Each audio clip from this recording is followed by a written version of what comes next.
शिवसेना उद्धव बाळासाहेब ठाकरे पक्षाचे नेते भास्करराव आहेत आपल्याबरोबर। भास्करराव, जर तुम्ही तुमची विरोधी पक्ष नेते संदर्भात तुम्ही एक पत्र सुद्धा दिलेलं अध्यक्षांना, वारंवार या संपूर्ण 3 आठवड्याच्या अधिवेशनामध्ये तुम्ही सातत्याने अध्यक्षांना भेटताय। आज अधिवेशनाचा शेवटचा दिवस आहे, अद्याप देखील विरोधी पक्ष नेता अध्यक्षांनी दिलेला नाहीये। हे अध्यक्षांना विचारा तुम्ही, मला तुम्ही विचारताय की आम्ही तर आमच्याकडून प्रयत्न केला, आम्ही रितसर पत्र दिलं, आम्ही एकूण सदस्य संख्येची 10% अट असावी असं जे काही वर्षानुवर्षे चालत आलं होतं ते नाही, तशी ती अट अजिबात नाही। हे सचिवालयाकडून आम्ही कायदेशीर आणि पत्राद्वारे मान्य करून घेतलं की 10%ची अट कुठेही नाही, हे आम्ही मान्य करून घेतलं। त्याच्यानंतर सुद्धा ते जर विरोधी पक्ष नेतेपदाची निवड करत नसतील तर का करत नाही हे तुम्ही सरकारला आणि अध्यक्षाला विचारलं पाहिजे। परंतु तुम्ही म्हटलात की माझं नाव तरी घेऊ नका विरोधी पक्ष नेत्यासाठी, विरोधी पक्ष नेता तर जाहीर करा, पण तुमच्या नावाला सरकार घाबरतंय का? कारण नाही, सरकारला घाबरण्याचं कारण काय आहे? सरकार इतकं पाशवी बहुमतामध्ये आज सरकार आहे, तर त्या ठिकाणी घाबरण्याचं कारण काय आहे? उलट आता जी सभागृहामध्ये आपल्या राज्यघटनेला, संविधानाला 75 वर्ष पूर्ण झाली, त्याच्या सन्मानार्थ सभागृहामध्ये चर्चा सुरू आहे। त्या संविधानामध्येच विरोधी पक्ष आणि विरोधी पक्षनेता असला पाहिजे आणि विरोधी पक्षनेत्याचे महत्त्व काय हे त्या घटनेमध्ये सांगितलेलं आहे।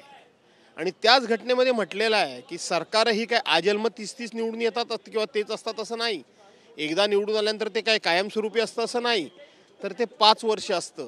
त्या 5 वर्षाच्या मध्यंतरीच्या कालखंडामध्ये सरकारच्या डोळ्यामध्ये डोळे घालून बोलणारा विरोधी पक्षनेता असला पाहिजे, सरकारवर अंकुश ठेवणारा विरोधी पक्षनेता असला पाहिजे।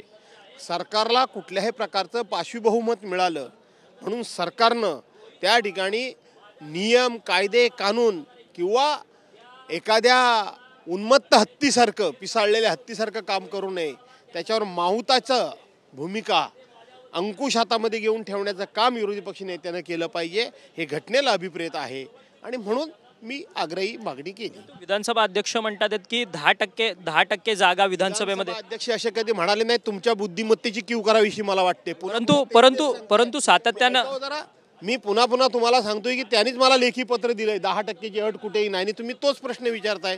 मला त्यांच्यापेक्षा तुमच्या बुद्धीची कीव करावीशी वाटते। तुम्ही आता पुढे तुमचं पाऊल काय असणार आहे? कारण की मग पुढे तर आपण पाहिलं की विरोधी ठाकरे गटाचे खासदार नेते होते भास्करराव जाधव, त्यांचं म्हणणं आहे की खरं तर सरकार घाबरत आहे का माझ्या नावासाठी हे माहीत नाही आहे, त्यामुळे विरोधी पक्ष नेता जो आहे तो सरकारने द्यावा, माझं तरी नाव नको घ्यावं, दुसऱ्यांचं नाव घ्यावं आणि विरोधी पक्ष नेता द्यावा अशी मागणी जी आहे ती भास्करराव जाधव यांनी आपल्याशी बोलताना व्यक्त केली। व्हिडिओ जर्नलिस्ट सिद्धेश नाईकसह अक्षय मंकणी, TV9 मराठी, मुंबई।